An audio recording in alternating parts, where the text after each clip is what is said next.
está na tendakanya jibi ha kaho ja pinayuni. Nani da karina te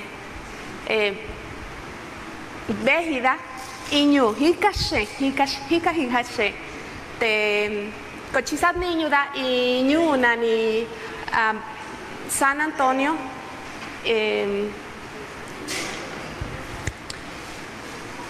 no Oaxaca, Nunduba. Entonces, no les voy a hablar mucho porque tampoco soy hablante tan fluida, pero estoy aprendiendo una variante del mixteco. Mi nombre es Karina Araiza y pues vengo de un pueblo muy lejos, de Cabo San Lucas, Baja California Sur, en la otra península. Y trabajo con una organización que se llama actualmente, que es SIL Internacional. Después les voy a explicar un poquito más de los cambios de los nombres, pero básicamente vamos a estar hablando en este tiempo sobre la traducción de la Biblia. Y yo sé que van a salir cansados porque lo preparé como un tallercito, entonces van a trabajar muy duro ustedes. Pero quisiera empezar con un versículo que a mí siempre me toca mucho pensando en el ministerio de la traducción de la Biblia. Y se sitúa en el tiempo de Esdras y Nehemías, en el tiempo del regreso a Jerusalén, después de los 70 años, ¿verdad?, de cautiverio. Dios hace cosas maravillosas. Los reyes les dan a los judíos lo que necesitan, oro, plata, todo. Y hablando en Esdras, en el capítulo 7, un poquito antes del versículo 10, la Biblia dice que el rey le dio a Esdras todo lo que pidió. También dice que emprendieron el viaje, que era un viaje muy peligroso, y llegaron con bien a Jerusalén. Y además sabemos que la reconstrucción del templo, de los muros, en toda esta historia hubo gran oposición, pero también grandes victorias. Y para mí la parte central en cuanto a Esdras, en el versículo 10, dice, y es que Esdras había entregado su corazón al estudio de la ley del Señor. Y repito, había entregado su corazón al estudio de la ley del Señor. Estoy leyendo la Reina Valera contemporánea, si notan algunas diferencias. Y luego dice, y a cumplirla y a enseñarla a los israelitas con todas sus normas y ordenanzas. Nosotros tenemos como creyentes en México el privilegio de ser bendecidos de la manera que Esdras y Nehemías fueron bendecidos, siguiendo el ejemplo de Esdras, disponiendo en nuestro corazón ¿qué era lo primero que hizo Esdras? ¿Qué fue lo que hizo? Estudiar, inquirir muy bien en la ley del Señor, vamos a poner en general en la palabra de Dios. Y luego, ¿qué más? Antes de enseñar, porque ya aprendía, ¿verdad? Estudiaba y luego la ponía por obra, en práctica, y luego la enseñaba. Eso es un camino muy natural para todo creyente y para toda iglesia.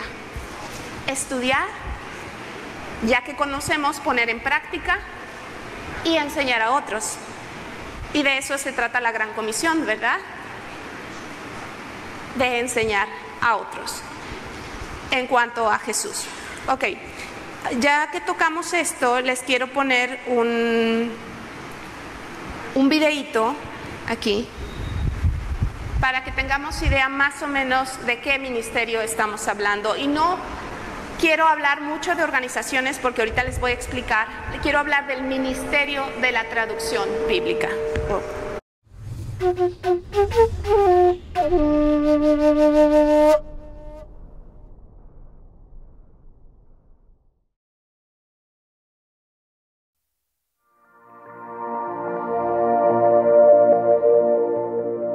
Bueno, cái quả hệ nên là cái gì sa khốt dễ, người ta chỉ có thiên đà, chỉ hệ này, tanga nhóc hình sitä cái người có tay ya cái người biết cái hình là chỉ con hay người cái con sẽ thì cũng mình kia mà chỉ ya mình kia mà chỉ ya con người ta quá sẽ tay dây tí mà chỉ ya là tanga thia hình sitä mình kia ta chạy chỉ con mình sẽ hay cái cái có quá mà ninga vậy nó nga hay cái sinh da tanga thia cái người thiên da hay là nina tí chắc cái gì na mình sẽ mera chama na mình sẽ mera imana quá mà ninga anh có sẽ cái sinh da mình hay là dakho kata maji ya kotso kone ngongo era tich anna ngadi mera chakata mala ke nga kata uske hi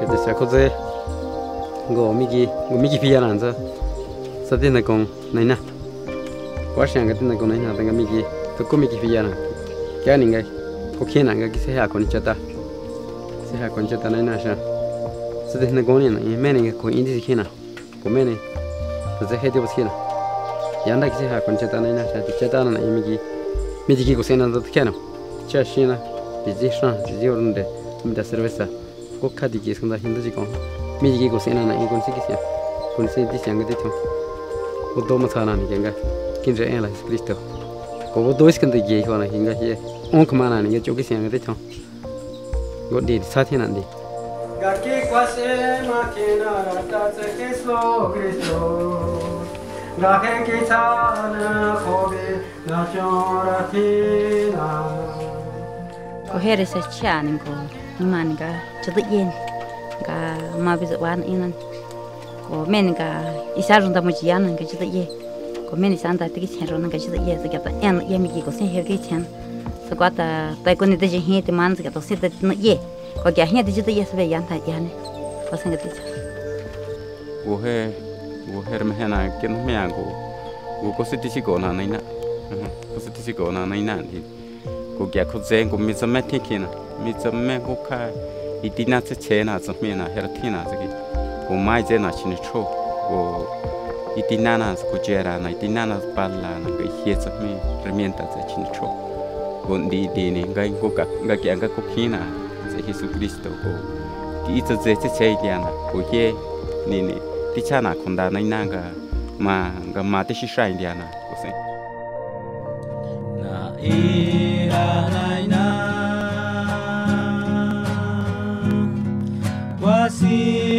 Me siento muy contento, muy satisfecho del trabajo que Dios ha hecho allá, ¿no? Y del privilegio de haber podido participar en ese trabajo, ¿no? Con mis hermanos mazatecos. Yo siento que Dios está haciendo algo allí con ellos. Hay personas en los que Dios está trabajando a través de su palabra en mazateco, que creo que Dios está haciendo su obra en ellos y eso me da mucha satisfacción. Kima chenega menenga nyeshtarami chia castellano. Katonja ela naina. Cosenga Gahanina Chata Anna Go Fiara Cosenga Hanina Tinagoni Cosacana Cotalon Zaane Mizagitina Langa di Castillo Napala Hemachenga Chigonomie Consinga Makia Gonzizo Anna Siginda. Tangwa shananga bodo hatia la hekona jona. Kenga izi kici ashar ki. Ya bodo hatia tanga thilanga he ashar ki sia bodo kichana kochine. Bodo ze kochine kichana he shage tanga thianga kenga chiti he anaka si sigojti ko zoni ngongon dia. Koni bodo sisha ko ni mana anako sikathia dana ye.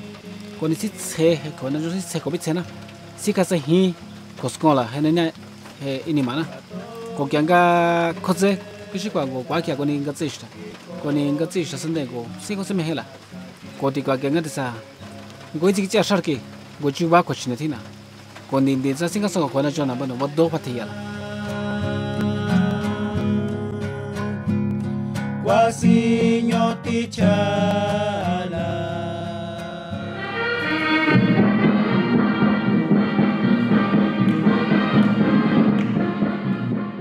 Festival del idioma idioma indígena, que está siendo organizado por la Unión Nacional de Traductores Indígenas en conjunto con las autoridades municipales y otras organizaciones quienes están aquí presentes en este evento.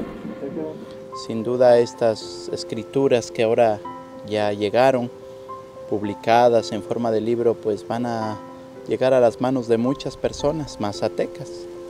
Y eso es lo que nos da alegría, ¿no? Y esperanza, saber de que estas escrituras van a llegar y transformar la vida de muchas personas que las lean o que las escuchen en alguna oportunidad.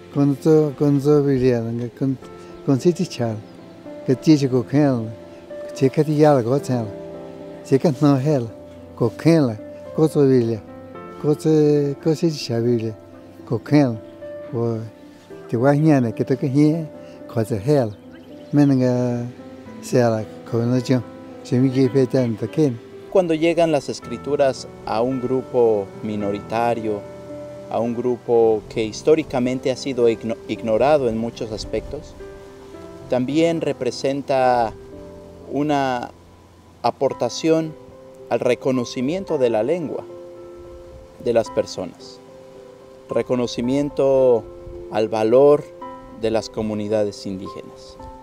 Así que las escrituras traen una esperanza espiritual, pero también una contribución muy importante para el reconocimiento de los pueblos, de las personas, de los idiomas, de las culturas, que sin duda son el plan de Dios. Que el Evangelio es un mensaje del amor de Dios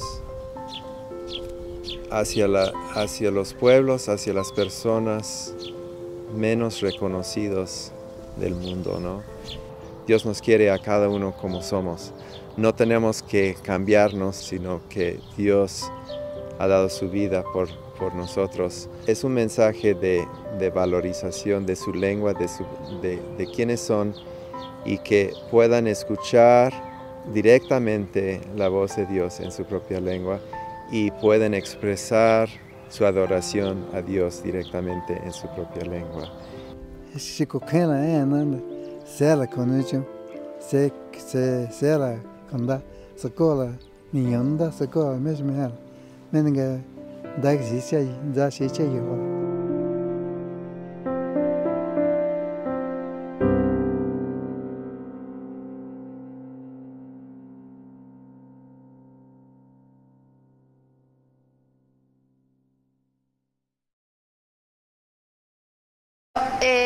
Ahorita vamos a empezar a hablar de la traducción bíblica. Voy a sentar aquí. Primero, lo que quiero decir es que es un ministerio.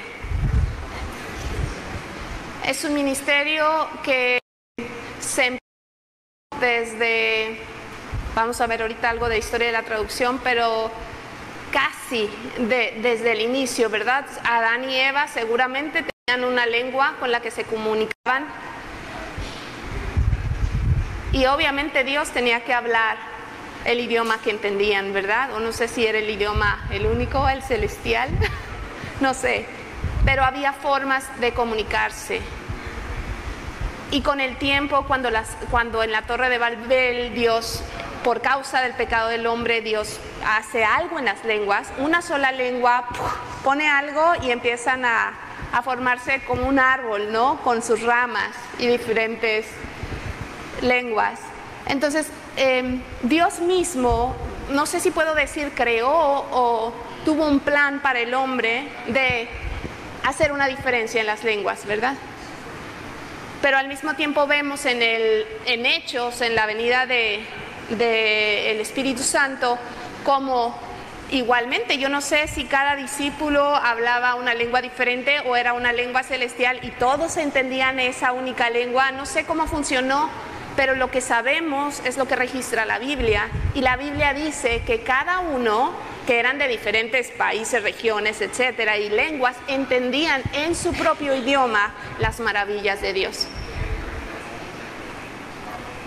Y existen muchos versículos en la Biblia, nos podemos referir al de Apocalipsis, que es muy usado, toda lengua, tribu y nación, ¿verdad?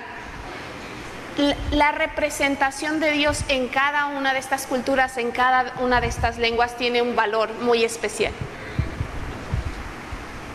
La otra cosa importante, hablando de la traducción bíblica, es que sí es un trabajo científico, es un trabajo académico. La revelación fue una y fue la del Espíritu Santo. Pero las traducciones han sido el trabajo de seres humanos, obviamente ayudados por el poder de Dios. Pero la revelación ha sido una. Entonces, es un trabajo científico, académico, y es un trabajo que aunque decimos que es de la traducción bíblica, es un trabajo que requiere mucho antes que eso. Ahorita vamos a ver, aprender la lengua, analizar la lengua. Porque donde estas organizaciones que trabajan en traducción bíblica, ¿verdad?, son aquellas que son las lenguas menos documentadas del mundo. A lo mejor no tienen alfabeto o una ortografía estándar, o sí, son culturas, por ejemplo, típicamente orales. Pero nosotros como creyentes tuvimos aún desde las tablas de Moisés la misma revelación de Dios de forma escrita. Los maestros en la escuela, ¿verdad?, dicen que a la hora de aprender, a la hora de escribir y leer, hay un proceso externo, no sabemos qué pasa, pero que ayuda a nuestro propio pensamiento, en la reflexión, desarrollo de nuestras propias ideas. Hay algo en la escritura, al escribir, a leer. Alrededor del mundo hay más o menos, y esto digo más o menos porque hay regiones donde no sabemos exactamente cuántas lenguas, porque no ha entrado ser humano. Y todavía quedan unas de esas, como en la Amazonia, en las Américas, o en Papúa Nueva Guinea, en ciertas islas. Hay regiones en el mundo donde no sabemos exactamente, pero se dice que aproximadamente 7,000 idiomas. También se dice, las diferentes estadísticas, que por lo menos una tercera parte no cuenta con la palabra de Dios. Y si se dan cuenta, con la gráfica que presentó el hermano Aguayo, más o menos corresponde. De repente hablamos de una tercera parte del mundo que, mira, ya muy conoce algo del Evangelio, otra tercera parte que pues más o menos podría tener acceso a alguien cristiano, y luego otra tercera parte que nada. También es importante decir que hoy en día hablamos de una multitud de organizaciones que realizan este tipo de ministerios. Ahorita vamos a ver cómo empezó todo, más o menos, en esta época moderna. Un hombre que fue William Cameron Townsend, señor Townsend o Uncle Cam, como algunos le conocieron, fue un joven muy tenaz al que el Señor llevó a Guatemala a cumplir un ministerio que en ese tiempo era como la base de las misiones en las Américas, que era ir a vender Biblias o distribuir Biblias en español. Y cuando él llegó a Guatemala se da cuenta que hay diferentes grupos que no entienden el español. Entonces Dios pone en su corazón el deseo de poner la Biblia en la lengua de un grupo específico, que son los cachiqueles. Él ayuda en esa traducción del Nuevo Testamento al cachiquel. Pero Dios pone una visión especial en su corazón, y esto es la preparación y envío de traductores bíblicos con esta visión global, es decir, que toda lengua tenga la Biblia en su propio idioma, que todo grupo lingüístico tenga la Biblia en su propio idioma. Entonces él tenía una visión global Él tenía un compromiso muy fuerte centrado en la Biblia, pero también tenía este sentido de urgencia. Vamos a hacer todo lo que podamos y vamos a hacerlo rápido. Y tú, Arisbe, vas a traducir la Biblia en este grupo, pero lo haces lo más rápido que puedas para luego irte a otro grupo. Al inicio, esos cursos que él los empezó en el verano, porque quería que los estudiantes universitarios, especialmente los del seminario, tuvieran oportunidad de venir a capacitarse. Entonces, los cursos eran en verano y se conocía como el campamento Wycliffe, así se conocía. Y aquí hay un logo moderno de lo que es Wycliffe ahora. Pero luego, esta organización fue creciendo, teniendo relaciones con universidades en Estados Unidos, y necesitaban también un nombre un poquito más profesional, podemos decirlo así. Entonces, Summer Institute of Linguistics, el Instituto Lingüístico de Verano, ¿verdad? Entonces se les puso así las siglas, SIL, y siempre se referían al grupo como SIL. Entonces, básicamente con el tiempo lo que pasó fue que en roles de trabajo. Wycliffe se quedó más como para gente de apoyo a los misioneros, a los traductores de la Biblia, y SIL se quedó para el campo, quien va, quien traduce, quien investiga, así más o menos. Pero también con el tiempo surgieron muchas otras organizaciones que hacen ese tipo de proyectos. Vamos a poner el ejemplo de Sociedades Bíblicas Internacional o de México. Son organizaciones grandes que tienen conexiones con algunas áreas y hacen proyectos de traducción.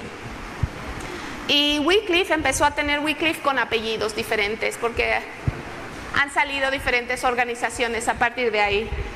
Por ejemplo, tenemos Wycliffe Global Alliance, que básicamente lo que está diciendo es, bueno, todos aquellos que son en países y quieren colaborar juntos de alguna manera, como TRES o Letra. Letra es la organización de traducción en Argentina, o TRES, que es la de El Salvador, o UNTI en México, que es la Unión Nacional de Traductores Indígenas.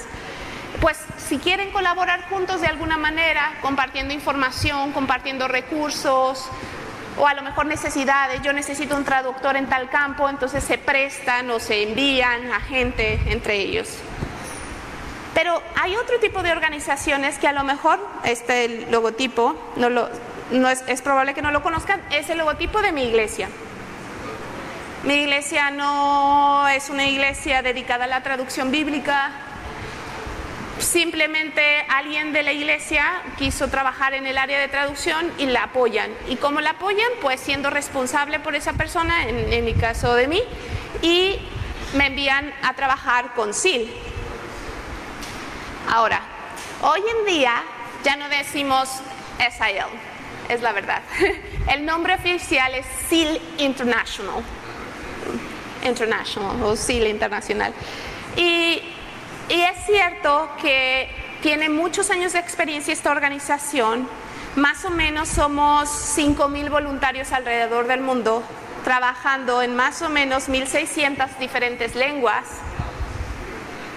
alrededor de 100 países, un poquito más, un poquito menos, más o menos así. Pero justo hoy más quiero hablar del ministerio que de la organización, porque aún tenemos otra organización en México que se llama ILB, Asociación Civil. Y resulta que, pues es como la traducción de SIL, ¿verdad? Pero esta organización en realidad es mexicana, es una AC, que tiene un perfil y un énfasis para la investigación de lenguas indígenas en México, pero que también promueve la traducción de la Biblia. Y en cierta manera somos lo mismo, pero no es igual. Por ejemplo, ILB aunque tiene mucha relación con las iglesias, ha tenido gran influencia en organizaciones del gobierno y académicas. Aquí tenemos un logo de una universidad que no tiene nada que ver con nuestra visión, pero sí tiene mucho que ver con la lingüística. Resulta que como ILB o SIL u otras organizaciones tienen muchos especialistas en lenguas originarias de México, se hacen convenios colaborativos de educación para presentar, por ejemplo, en una universidad, y la tradición sigue siendo los veranos, es una herencia de William Cameron Townsend, para que los estudiantes puedan venir. Entonces, en México, en algunas universidades se da un diplomado y es un convenio. Entonces, la universidad pone su parte, ILB pone otra parte, y en la última vez que lo hicieron dijeron, no, es que queremos que SEAL International también aparezca ahí porque queremos que esto sea más global. Estamos viviendo en un mundo un poco diferente y esto de los trabajos colaborativos interinstitucionales es muy común. Muy bien, a ver, vamos a seguir aquí. Allá, muy bien. Vamos a hablar también un poquito de la historia de la traducción. ¿Por qué voy a tocar estos temas? Porque yo quiero que salgan de aquí, de verdad, con una visión lo más amplia posible del tema, porque no es un tema fácil y tampoco es un tema popular. No popular, sí podría decir hoy en día popular, pero tan conocido. No se conoce mucho sobre el tema. Vamos a hablar de ciertos eventos que fueron muy importantes a través de la historia, como el paradigma inicial, ¿verdad?, de Dios, la creación del hombre y esta relación y esta comunicación íntima con el hombre. Y para eso habíamos sido destinados, pero a causa del pecado, pues. Aún así, en tiempos antiguos, había todavía una relación mucho más cercana de comunicación, pensando, por ejemplo, piensen en el tabernáculo, o en las piedritas que cargaba el sumo sacerdote, el turim, yo siempre tengo problemas para pronunciarlos, pero esas piedritas, o lo que fuera, había una comunicación así más directa, ¿no? Justo ahora tenemos al Espíritu Santo, pero hablando en términos de comunicación verbal, visual, este tipo de comunicación era mucho más directa con el Señor. Y obviamente escrita por los 10 mandamientos, a partir de los 10 mandamientos. Y luego podemos pensar en los copistas, o lo que se llamaron los escribas, ¿verdad?, que mantuvieron las copias de la ley. Y luego, conforme avanzó el tiempo, justo en el tiempo del cautiverio, pues 70 años fuera de su nación, empezaron a hablar un poquito más parecido como a sus conquistadores, ¿verdad? Por eso la Biblia en el Antiguo Testamento registra tanto el hebreo como el arameo, y hubo épocas donde se hablaba un poco más el arameo, y por eso en el tiempo también de Esdras y Nehemías, cuando leyeron la ley, tenían que ajustar ahí un poquito para que la gente pudiera entender. Pero igual fueron avanzando los imperios, las conquistas, y resulta que para más o menos 300 años antes del nacimiento de Jesús, lo que se hablaba era griego, ¿verdad? Los griegos habían conquistado de manera cultural lo que se conocía del mundo en ese tiempo, y entonces hubo necesidad de una traducción. Y lo que es la famosa Septuaginta es la traducción del Antiguo Testamento al griego. Y cada traducción pues tiene su historia. Otro evento importante en la historia o el ministerio de la traducción es Jesús y el Nuevo Testamento. Lo primero es que Jesús es la palabra encarnada. Es la traducción pura misma de Dios, ¿verdad? Dice la Biblia que en Él habitó corporalmente toda la plenitud de la deidad. No podemos saber cómo sucedió eso porque era carne, Dios mismo, pero Dios puede hacer todo, y Jesús era esta traducción de la voluntad de Dios. Luego tenemos que se escribe el Nuevo Testamento, y el Nuevo Testamento, bien interesante, no se escribe en la lengua de los judíos original, que era el hebreo. Tampoco se escribió en arameo, que era lo que la mayoría hablaba en el tiempo de Jesús, más o menos parecido. Tampoco se usó el griego, que era como la lengua de los filósofos, de los educadores de ese tiempo. Tampoco se escribió en los inicios de lo que fuera el latín o latín antiguo, que sería el pueblo de los poderosos, en este caso los que reinaban, los romanos. Se escribió en griego, que era la lengua que entendía muy bien, o sea, era la lengua de intercambio en el comercio, en las relaciones sociales e interculturales, y no fue en el griego elevado, había por lo menos dos tipos de griego, ¿no? Se escribió en el griego lo que llamamos koiné, y es el común, así.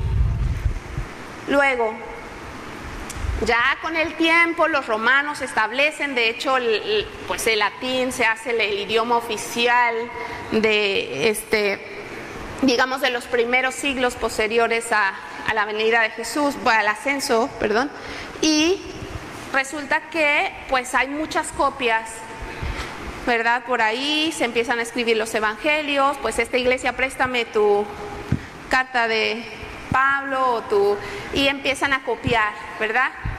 Y hay muchas copias en cierto momento de latín. Entonces, ¿qué es lo que dicen? Bueno, queremos tener una versión oficial, porque hay muchas copias y quién sabe qué están diciendo, mejor una versión oficial. Y le encargan a Jerónimo, que es igual, pues de todo, teólogo, científico, filósofo, esos hombres que eran de todo en ese tiempo, una versión oficial. Y a eso se le conoce la Vulgata.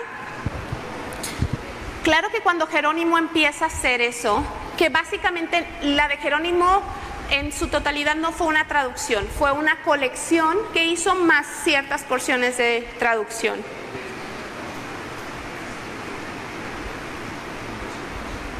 Pero como lo hizo en el latín, igual había tipos de latín, ¿verdad? El que hablaban el clero, la gente importante, la gente estudiada, y la del vulgo o la del pueblo se hizo en una versión, en una lengua que era la del pueblo.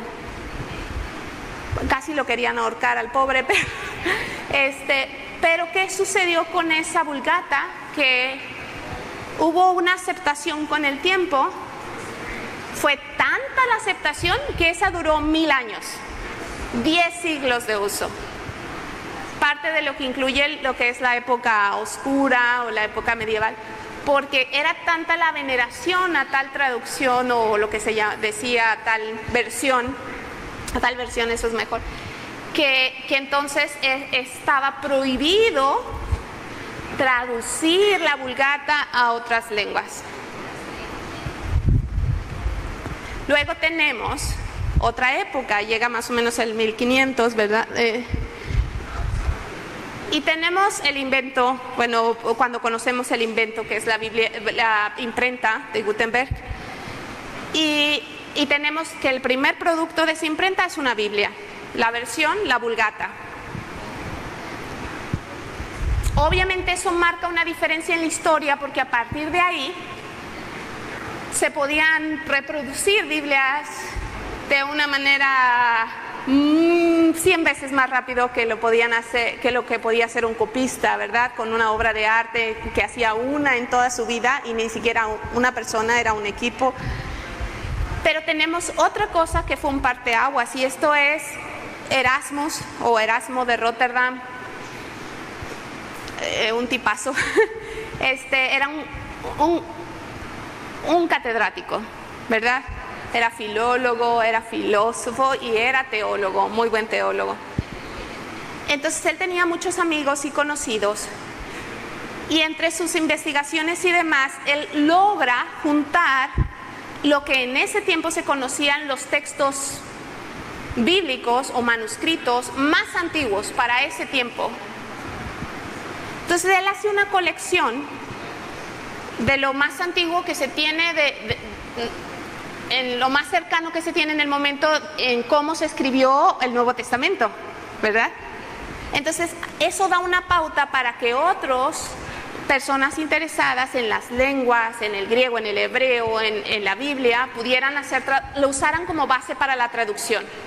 Y con los años también hubo cierta modificación a esa colección, porque si alguien encontraba entre sus conocidos o entre algún tesoro por ahí escondido un manuscrito un poco más antiguo, pues se cambiaba en la colección y eso se llamó el Textus Receptus con los años.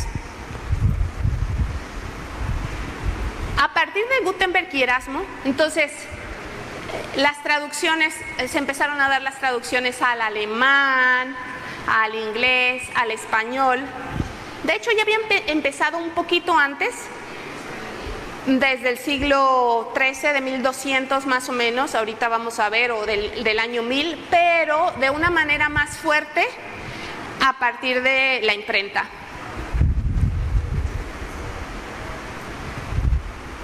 Luego, pues hay etapas, ¿no?, de traducciones. Esa etapa fue muy buena, estamos hablando desde el siglo XI hasta el siglo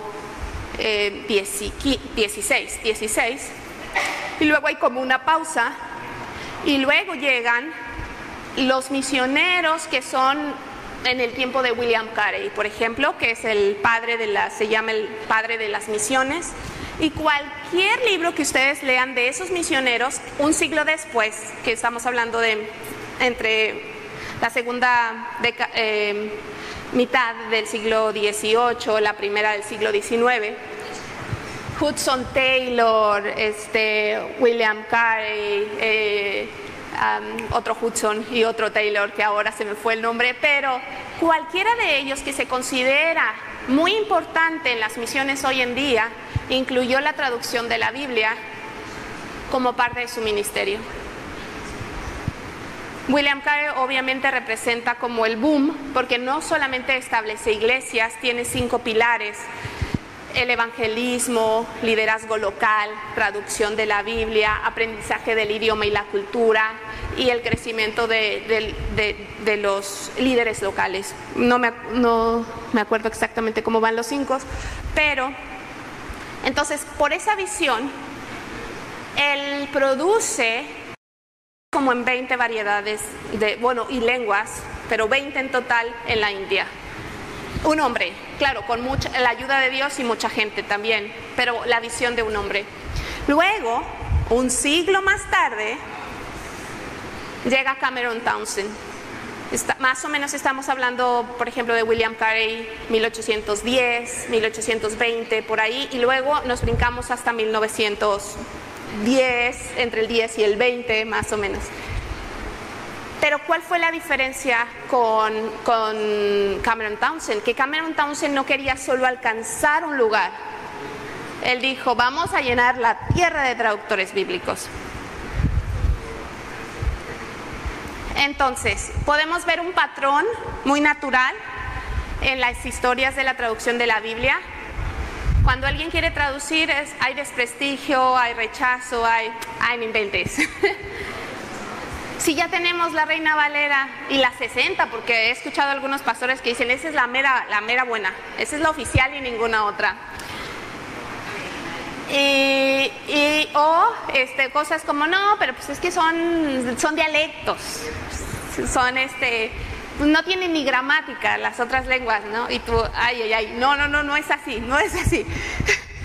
Entonces, vamos a suponer, hay ese rechazo y luego ya se hace la traducción y ya pues hay aceptación, hay adopción con el tiempo. Y luego, ¿qué viene? La idealización, ¿verdad? No, es que la Reina Valera sí me llega.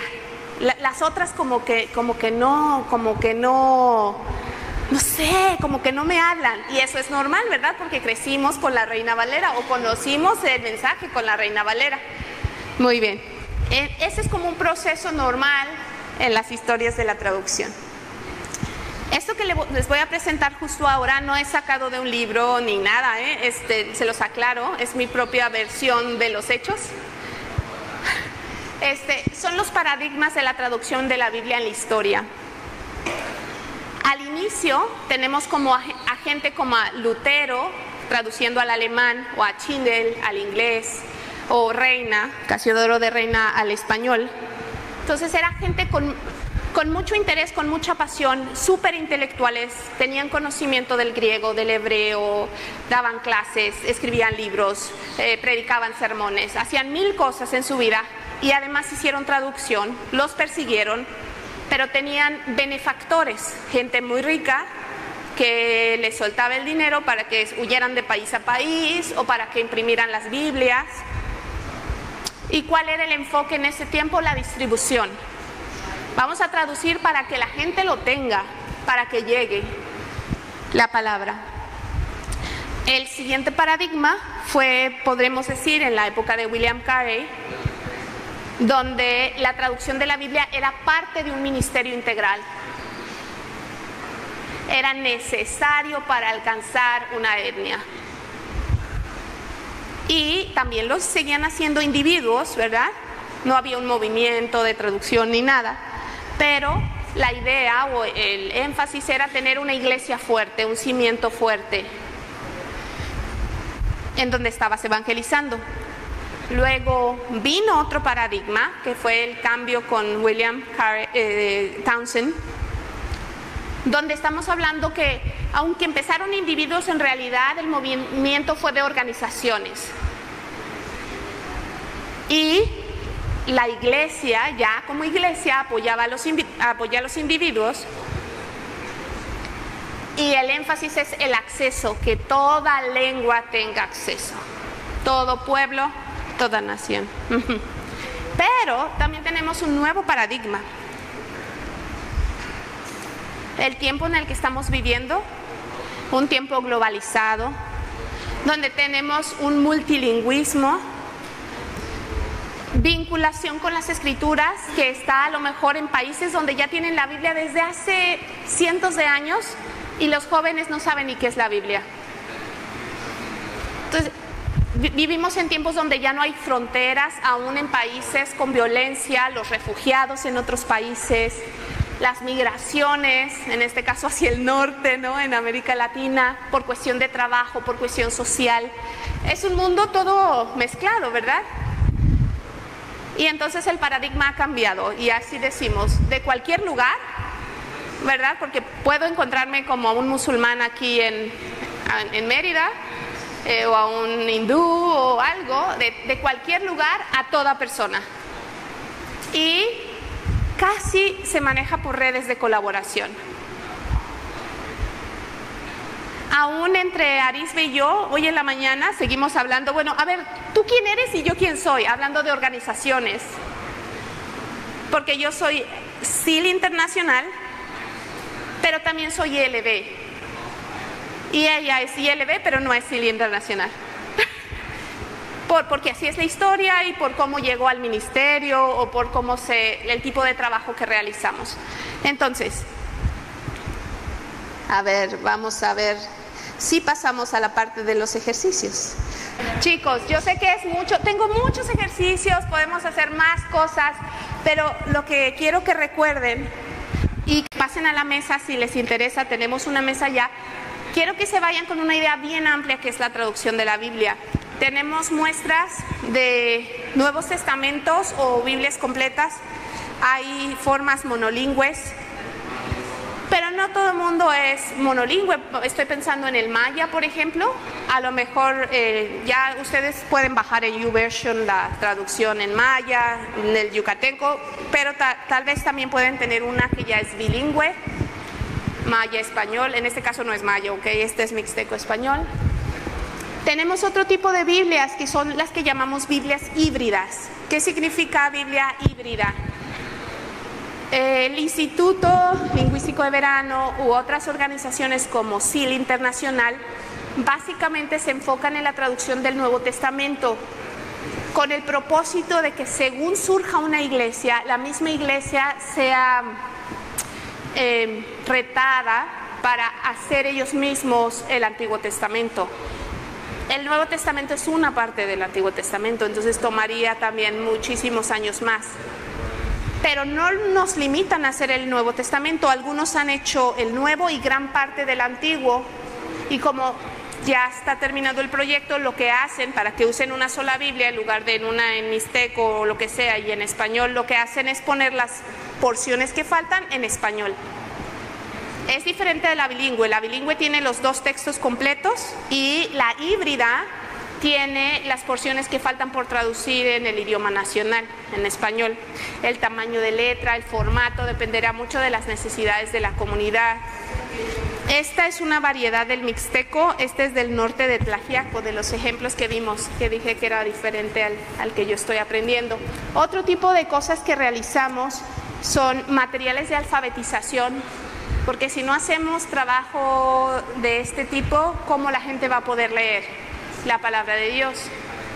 Y otro tipo de trabajo que realizamos es el trabajo científico o académico, que se puede decir, y son publicaciones de gramáticas, diccionarios, artículos sobre cómo funciona la lengua, porque así como el español, ¿verdad? Tenemos nuestros materiales en la escuela de español y de cómo escribir bien, cómo la ortografía, pues igual en cada lengua debe tener sus propios recursos para poder ver cómo es la lengua. Entonces les agradezco mucho el tiempo, yo sé que fue muy largo, yo pedí todo el tiempo, pero que el Señor les bendiga, les prospere y los esperamos a ayudar en el proyecto de la traducción. Adelante. Sí, falta Arisbe. Gracias, hermano. Gracias, hermano. Si no hace esa pregunta, yo me muero porque se me olvidó contestar. Hay 3 preguntas básicas, si tienen paciencia, que siempre nos preguntan. Y la primera pregunta es, ¿de qué versión traducen? Así como que, los atrapé. Le voy a mostrar, tenemos SIL, Dios le ha bendecido tanto que tiene algunos softwares que ha trabajado con otras organizaciones también muy bendecidas. Por ejemplo, el que usamos nosotros es de Sociedades Bíblicas Internacional, se desarrolló con SIL. Y ahorita, justo ahora se lo muestro, lo tenía abierto para mostrarles. Y también tiene otros programas de investigación lingüística que ya las universidades están usando, que quieren usar, porque son cosas tan buenas. Y justo con este programa que nosotros donde nosotros traducimos, yo por ejemplo aquí, eso se llama Paratext o Paratexto. Yo aquí guardé mi proyecto de revisión de Marcos, que es revisión de Marcos nueva, quiero la nueva. Tenemos muchísimos recursos, hermano, pero quiero explicar la pregunta bien clara del hermano. ¿De qué versión traducen? Cuando yo traduzco, si tú me dices, el hermano tiene una predicación y la quiere pasar al español, ¿la puedes traducir? Yo tengo la lengua origen y tengo la lengua origen y la lengua meta, ¿no? La lengua a donde va a ser traducida. En el caso de la Biblia, no podemos hacer esa traducción de 1 a 2, L1, L2, porque de hecho nadie habla ahorita hebreo bíblico como tal o griego bíblico como tal. Hablan griego moderno y hablan. Entonces, lo que tenemos son los manuscritos. Después que les conté acerca del Textus Receptus, muchos años después hubo otros descubrimientos que seguramente han escuchado en sus iglesias, como los rollos del Mar Muerto, otro tipo de manuscritos como el alejandrino, códices, etcétera, que poco a poco se han ido incorporando a lo que es una ciencia específica que se llama la crítica textual, que es una ciencia muy aparte de la traducción bíblica. Hay gente que se dedica a analizar esos textos y a tener una colección lo más cercana y lo más antigua posible. De hecho, la mayoría de agencias utiliza 2 bases. Una, que es la de Sociedades Bíblicas Internacional, que si uno compra una Biblia de cualquier Biblia Sociedades Bíblicas explicada, le dice el nombre técnico de la base, y eso es mucho más moderno que el Textus Receptus, porque eso ha integrado los descubrimientos más recientes de pequeños detalles donde aparecen la información según más antigua. Entonces, a partir del griego, de esa colección que usa Sociedades Bíblicas, que es la misma que usa SIL y casi la mayoría, a algunos les gusta usar una colección que es la Alan de Nestlé, que es otra tradición, pero la mayoría hace esta colección. Ya es una colección que se tiene de base para cualquier traducción bíblica. que incluye los textos en griego más antiguos. Entonces, yo por ejemplo cierro esta ventana y yo aquí tengo un botoncito donde aparece el Aleph ahí, y si yo le doy clic me va a aparecer, ya sea que estoy en el antiguo, me va a aparecer en hebreo o me va a aparecer en griego, ¿ok? Pero no solamente tengo el griego y el hebreo, también tengo, en este caso yo aquí cambié mi versión, uso Reina Valera, no como única base, nosotros usamos una colección de textos del español. Entonces, de hecho, yo lo que hago típicamente si estoy trabajando, voy a ir a un texto que sí tengo, que es Marcos, por ejemplo. Este es mi texto donde estoy trabajando, ¿ok? Pero puedo abrir aquí 20,000 ventanas de recursos y yo digo, yo uso una Biblia que ya está traducida en una variedad del mixteco como referencia, una variedad la más cercana que yo tengo. También, esto es el mismo traducción, solo que esta es la retrotraducción en español y aquí está el mixteco. Y luego aquí yo digo, mira, yo quiero la Reina Valera contemporánea como referencia. La 60 no la quiero usar tanto porque el nativo hablante con el que trabajo no tiene tanta educación y quiero un lenguaje más actualizado, más sencillo. Entonces digo, mejor vamos a usar, ¿qué les gusta? La palabra de Dios, la Dios habla hoy. La Dios habla hoy, y quiero usar específicamente la del 94, porque la de Dios habla hoy, la del 94 es como la de, para nosotros, la Reina Valera 60, que es una versión muy tradicional. Sí, hermanas, qué bueno que pregunta eso también. Entonces, pero solo para terminar la respuesta del hermano, lo que hacemos es L1 griego, la base del griego, que la tengo ahí, y LP, que es puente, el español, es como todo el background, así todo como el refuerzo, y la lengua. Entonces tenemos la lengua meta, la lengua fuente, pero también usamos una variedad.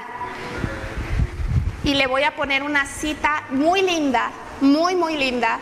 Si no pregunta eso, ya, aquí nos quedamos. ¿Qué versión es mejor?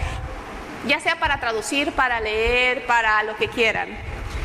Y aquí está la respuesta y no voy a cobrar por esto, ¿ok?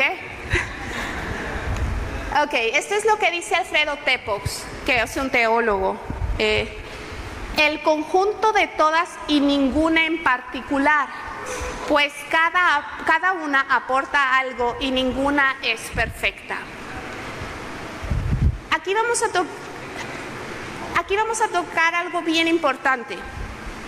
Luego, muchos que no son creyentes dicen, hay errores en la traducción, hay errores en la Biblia. No voy a negar que los hay, ¿ok? No voy a negar que los hay. Pero ¿cuál es el milagro del mensaje y del texto bíblico?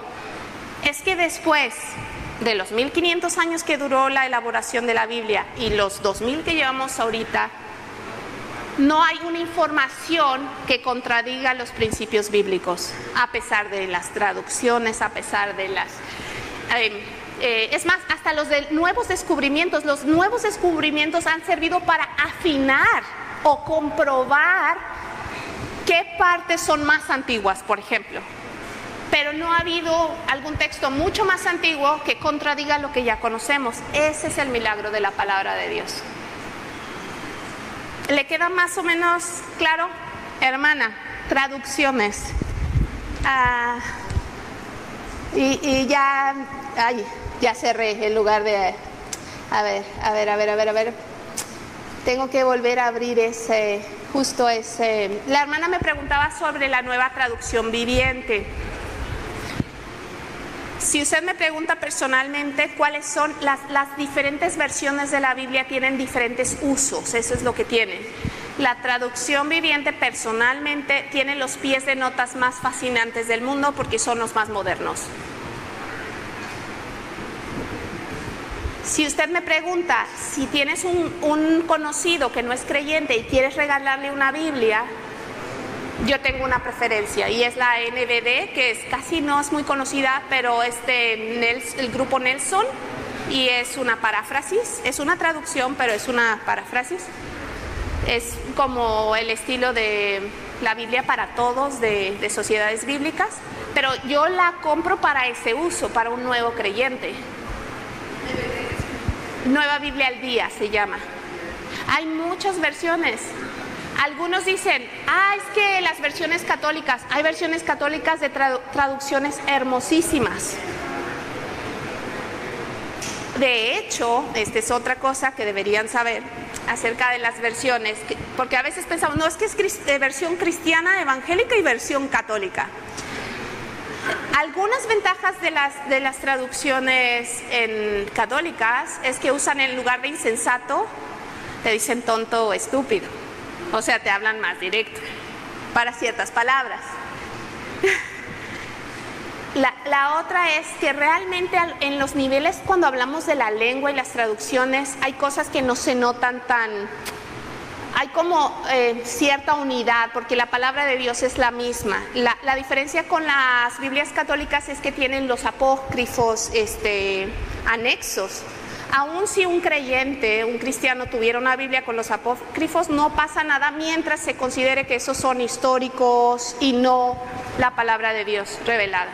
Y eso se puede leer si un día te pones a leer Tobías o algo, habla mucho de ciertas tradiciones y cosas medias raras, pero no pasa nada mientras no consideres eso la palabra de Dios. Hay una Biblia que usamos, que es la Dios habla hoy, que incluye los apócrifos. Hay gente que los incluye, porque incluyendo esos en la traducción puede abrir puertas para que la Iglesia católica o los católicos se abran a la palabra de Dios. Y hay gente que lo hace.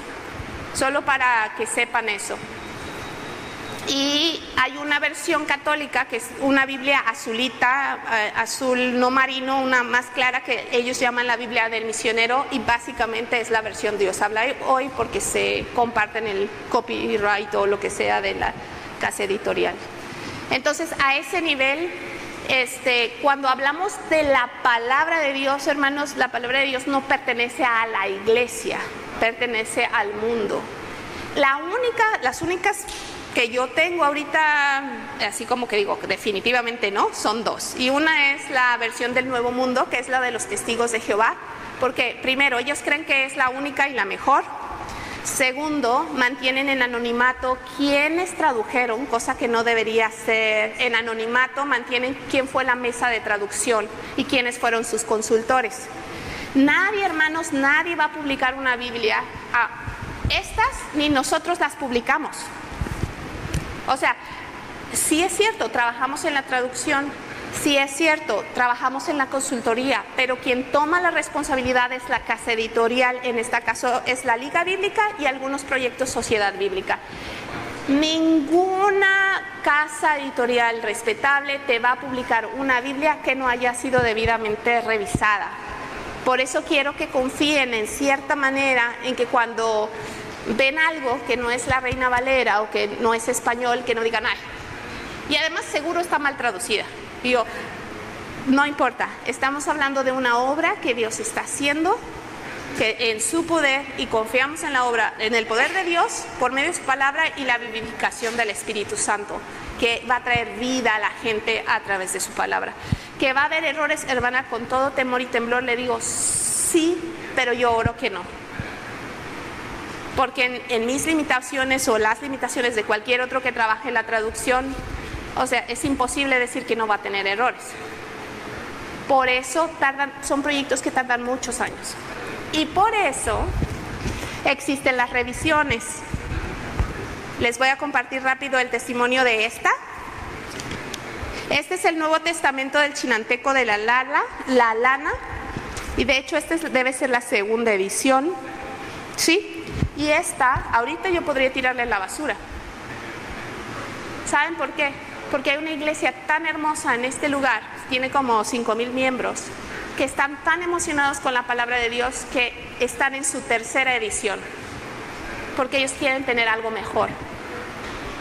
Y estamos hablando en un periodo de 20 años, de cuando se hizo la primera traducción. Y este es en chinanteco, en una variante del chinanteco. Entonces hay tantos testimonios, hermanos, que no debemos considerar menos Porque si yo veo Juan 3:16 escrito en una roca, en una pared, yo digo, esa es la palabra de Dios. Por favor, quítense de su mente cualquier prejuicio o decir, esta sí es la que ahí a los pobres les hicieron así rapidito. No, es un ministerio bien serio y es un ministerio que requiere de compromiso y también que muchas organizaciones participan. Como digo, aún en la publicación nosotros no tomamos la responsabilidad de publicar. ¿Sabes cuánto? Más o menos, ya cuando está lista la palabra de Dios, se manda formateo. El formateo dura como 1 año. Es decir, cuando pasan casi letra por letra, le revisan que no le falte coma ni nada, y luego de eso te la mandan y la revisas. Todavía la tienes como 6 meses. Después de que das tu aprobación final, tarda un total, yo diría, de 5 años, entre que se va hasta Corea, o a veces a Colombia, que es donde se imprimen más barato, y todos los procesos de aduana y regresa y la dedicación. Si quieres una versión así, tarda por lo menos 5 años. 1 o 2 en solo formateo y los otros 3 en simplemente la impresión. No estamos hablando de cosas rápidas. Ahí se va. Eso es, en ese aspecto quiero que estén como tranquilos. En el aspecto de la base bíblica también tranquilos. De hecho, lo que nosotros hacemos son borradores y existen consultores, exegetas especializados. Vamos a suponer que yo estoy en Cartas Paulinas y dicen, viene el doctor tal a dar el taller de Romanos. Me anoto a ir al taller de Romanos porque yo ya tengo el borrador de Romanos y ya vemos temas para afinar la traducción. Y luego de eso hay revisiones, hasta que un consultor jefe, o sea, un especialista en griego, en hebreo o en lo que tenga que ser especializado, me firme que sí está aprobado según las revisiones que se van haciendo. El programa es tan sofisticado, el Paratext, que si yo traduzco salvación o borrego o cualquier palabra, y en un punto yo uso 7 letras y en otro punto yo uso 8 letras, las revisiones del software me dicen, ¿por qué aquí tiene 7 y por qué aquí tiene 6 letras? Yo no tengo que pensar en referencias cruzadas, me las da automáticamente. Hay tantas cosas que nos ayuda la tecnología, pero obviamente siempre considerando que es Dios quien está detrás de todo esto y que las organizaciones son formales en el trabajo que realizan. Ahora sí, ya, vámonos a comer. Gracias.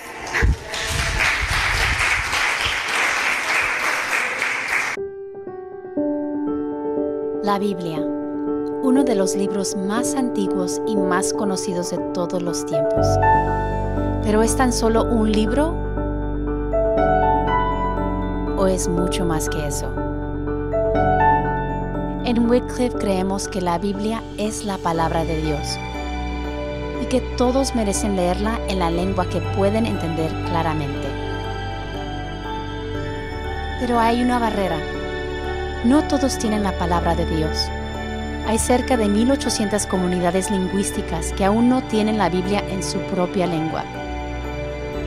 O sea, cerca de 200 millones de hombres, mujeres y niños todavía no tienen ni una sola palabra de la Biblia en la lengua que pueden entender mejor.